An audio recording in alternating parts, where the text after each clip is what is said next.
Oi, gente! Hoje eu vou fazer uma maquiagem inspirada nessa aqui. E é isso, vamos pro vídeo. Tem alguém dentro do corpo do meu marido. Alimento meu gato, Nelson, com um pouco de ração e coloco água para que ele não me incomode mais tarde. Parece que vai chover, pois a moça do jornal falou sobre a possível tempestade que irá cair essa noite. É melhor usar 2 cobertores para que eu possa dormir sossegada.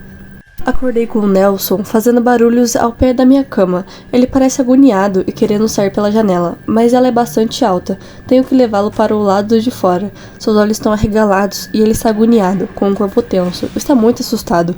Fico preocupada com meu felino, mas quero acreditar que seja apenas vontade de fazer cocô ao lado de fora de minha casa. Quando abre a porta, ele me arranha e sai em disparada, desaparecendo em meio ao quintal. Está chovendo e a chuva é fraca. Talvez continue assim a noite toda. Entrei em casa e vou para a cozinha para preparar um pouco de chocolate quente. Costumo fazer isso quando acordo, porque isso me ajuda a relaxar e dormir novamente. Estou saboreando aquele líquido quente e delicioso a caminho do meu quarto, quando passei perto da escadaria, que dá para o porão. Vi que tinha uma luz vindo da porta de lá. Fiquei curiosa, aproximei-me e observei que a porta estava aberta. Não costumo deixá-la destrancada por segurança própria. Quando cheguei até a porta, notei pegadas de lama. As marcas de passo estavam indo para dentro da minha casa. Fiquei um pouco assustada, mas ignorei ao mesmo tempo, fechando a porta e indo rapidamente para o meu quarto. Quando estava perto de subir as escadas, senti um calafrio. Ao mesmo tempo, a temperatura do ambiente estava caindo bruscamente. O frio foi tão grande que larguei a xícara com chocolate no chão, deixando cair a coisa que iria me deixar com sono. Droga! Precisava voltar para a cozinha para pegar algum pano. Enquanto me dirigia novamente para perto da escada, abaixei-me para limpar o chão. E nesse momento, eu notei algo. Tinha alguém dentro da minha casa. Era uma sombra que me observava, escondida no escuro da sala. Estava escuro e eu não tinha coragem de acender a luz para ver quem era. Em uma fração de segundos, um relâmpago iluminou toda a sala, e nesse milésimo de segundo, observei que se tratava de meu marido. Fiquei chocada e ao mesmo tempo amedrontada, porque não poderia ser ele. Era impossível, não tinha como. O seu comportamento estava diferente. Antes mesmo que eu fizesse qualquer movimento em meu corpo, ele correu em minha direção como um animal atrás da presa. Para tentar me defender, eu subi as escadas rapidamente, enquanto me dirigia à cozinha, subindo as escadas com a intenção de pegar uma faca. Ele agarrou meu pé e eu caí no chão. A coisa ficou em cima de mim, tentando me enforcar, e seus olhos estavam diferentes. Aquilo não era meu marido, mas algo semelhante a ele. Acertei um chute em seu estômago e ele caiu. Com isso, consegui correr para a cozinha. Peguei uma faca, a mais afiada de todas, e ele rapidamente vinha em minha direção. Eu acertei no estômago, enfiando a faca em sua barriga. A coisa olhou para a faca enquanto derramava sangue, e calmamente puxou o objeto de seu estômago, jogando-o ao canto da cozinha como se nada tivesse acontecido. Agarrou meu pescoço, pressionando contra a parede. Vou ficar sem forças. Peguei um garfo que estava na pia e enfiei em seu olho. Nesse momento, a coisa me largou, dei alguns passos para trás e corri, entrando no banheiro e fechando a porta. Está escuro e eu não tenho mais para onde correr. Sinto-me como um animal encurralado. Estou preocupada e morrendo de medo. Aquilo que está dentro do corpo do meu marido quer me matar por algum motivo. Escutei batidas na porta do banheiro. Ele está arremessando seu corpo para tentar derrubar a porta. Ficou batendo várias e várias vezes, até que parou. Abaixei a cabeça para ver por debaixo da porta e notei que estava parado como uma estátua. Saiu. Demorou alguns segundos e voltou novamente. Eu estava com as costas encostadas à porta, pressionando meu corpo a fim de tentar dar mais forças para que a porta aguentasse as pancadas. É quando, de repente, uma batida forte faz com que a ponta de um machado atravessasse a madeira. Aquela coisa agora estava com um machado, derrubando a porta. Afastei-me, ficando assustada ao canto da parede e vendo, a cada momento, ela quebrando mais a porta. Fez um buraco suficiente para que sua cabeça entrasse e ficou me encarando. Nesse momento, senti o ódio em seus olhos. Aquilo não era olho de uma pessoa comum, talvez fosse um demônio. Voltou a quebrar o resto da porta para que pudesse me matar. Aquilo não poderia ser meu marido, pois fazia 3 dias que eu o matei e enterrei em meu quintal. A garota mais bela do mundo. Eu abri a janela, era quando o sol estava se pondo. Desejava enxergar nos últimos minutos que a bola de fogo iria desaparecer, mas algo me chamou a atenção. Uma coisa que esmagou e consumiu qualquer tipo de beleza da natureza. Foi uma garota caminhando, sozinha, no meio da pista, com seus longos cabelos ruivos deslizando de um lado para o outro, na altura do bumbum.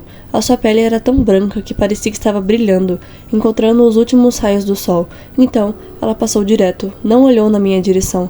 Mesmo assim, conseguiu hipnotizar-me por alguns segundos. No dia seguinte, eu esperei o mesmo horário. Queria vislumbrar mais uma vez a sua fisionomia, os seus traços e a definição de paraíso respirando com carne e osso na terra. Não demorou muito para a moça passar mais uma vez, agora de carro. Então, ajeitou seus cabelos para o lado, mostrando seu rosto e o pescoço tão atraente quanto qualquer tipo de desejo carnal que o homem sentiria por uma bela donzela. Eu não soube descrever o que eu estava sentindo. Foram apenas alguns segundos até ela desaparecer. No entardecer posterior, mais uma vez, mantive o mesmo hábito e ela não apareceu. Foi como se estivesse trocado sua rota. Triste, caminhei para sair em busca e encontrá-la mais uma vez. Deu certo, porque a vi novamente em outro bairro, com um vestido amarelo e uma fita enrolada na cintura, como se fosse um cinturão. Caminhava distraída. Parecia uma obsessão. Eu queria cada instante observar aquela mulher passeando nas ruas com o seu veículo e às vezes caminhando a pé. Foi uma dependência, um tipo de paixão. Eu ansiava meramente olhar e apreciar, sendo mergulhado por aquele sentimento de prazer e fascínio, um tipo de desejo inexplicável para alguém que eu nunca, nem sequer, dei um oi. Não passou uma semana, mas eu já estava sendo alertado por conta do louco maníaco perseguindo e matando jovens indefesos. Isso não foi um problema para mim. Aliás, sempre fui um fantasma, ninguém nunca me notou mesmo. Eu conseguia esconder-me entre os carros, no meio dos arbustos, sendo parte das sombras dos postes de luz, apenas observando e apreciando. Da última vez, foi quase difícil de encontrá-la. Parecia que estava sentindo a minha presença, percebendo aquela velha figura de longe a perseguindo. Um stalker doente, que era tudo isso que passava na minha cabeça. Naquele tempo, em uma das ruas que eu não conhecia, ela parou o carro, e eu não captei que estava tão perto o suficiente para ver os seus olhos azuis no retrovisor do veículo me enxergando. Eu parei. Fiquei sem saber o que fazer e tive certeza que estava olhando diretamente para mim. E fiquei abombado, em silêncio e sem conseguir me mexer. Foi mais ou menos uns 10 segundos até disfarçar que estava entrando em uma casa, como se eu conhecesse os moradores. A maneira que eu mexi na maçaneta parecia que estava com as chaves. Naquela circunstância, seu carro ligou mais uma vez e ela foi embora, talvez para o seu destino rotineiro, pois poderia ser apenas uma moça entediada e querendo caminhar nas ruas como algumas pessoas fazem quando estão de saco cheio do trampo ou da sua própria família. O meu comportamento estranho foi suficiente para a garota desaparecer completamente. Eu não conseguia encontrar em mais nenhum dos bairros próximos da minha residência. Parecia que ela tinha sumido do mapa e ninguém nunca ouviu falar da tal ruiva que eu estava tentando descrever. Imaginei que fosse uma loucura da minha cabeça, mas no período da noite eu a vi mais uma vez. Parecia que dessa vez foi ela que veio ao meu encontro. Quando passou com seu carro tão distraída, aparentemente não me notou e eu a contemplei. Senti aquele mesmo desejo de perseguir por algumas horas. Então, ela continua caminhando com o seu veículo em velocidade baixa, o suficiente para me esconder em alguns lugares e a acompanhar.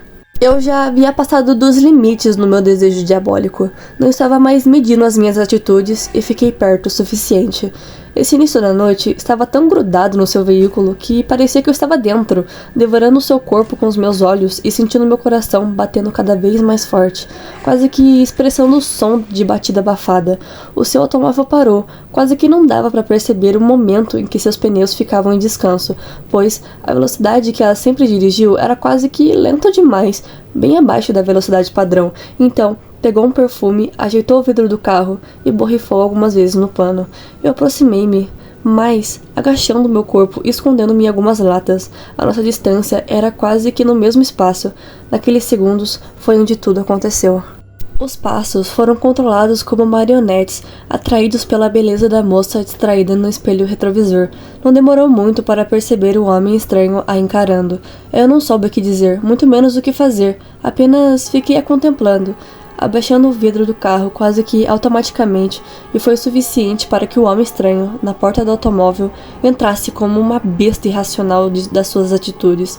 Nos mesmos segundos, uma luta dentro do automóvel balança algumas vezes até que o seu corpo caiu desmaiado. A localidade era pouco movimentada, porque as únicas almas vivas que apareciam nesse lugar eram claramente vagabundos e viciados.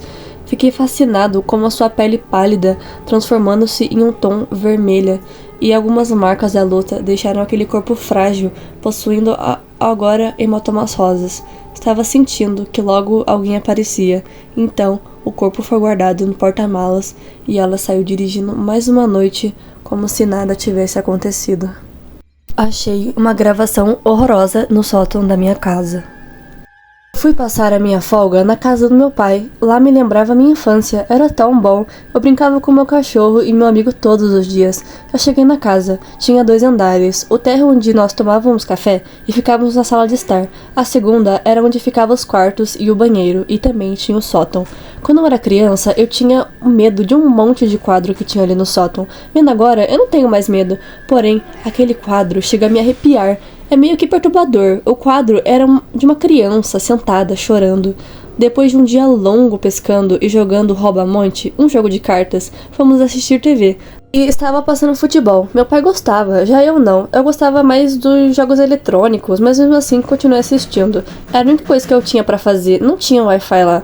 Meu pai estava olhando com toda a intensidade do mundo no jogo. Porém, a luz caiu. Era um dia de chuva, logo, do nada começou a chover. Então ele pediu pra eu ir no sótão buscar alguma vela e algum disco para escutarmos. Abri o sótão e subi as escadas. Lá tinha algumas caixas com algumas tralhas lá dentro. Eu fui procurar onde estavam as velas, mas só achava os convites de festa, de aniversário e bolsas da minha mãe. A minha mãe morreu em 1998. Bateu o carro e voou para fora dele. Meu pai ficou sozinho. Eu não podia fazer nada além de chorar. Eu era uma criança. Foi uma época bem sombria aqui em casa.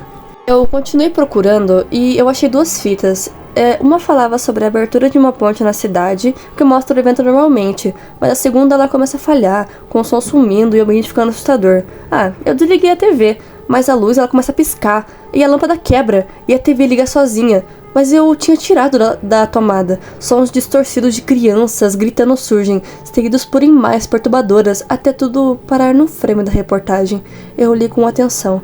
E eu vi algo impossível. A minha mãe tá na gravação. Ela tinha morrido em 1998, mas a gravação tinha acontecido em 2003.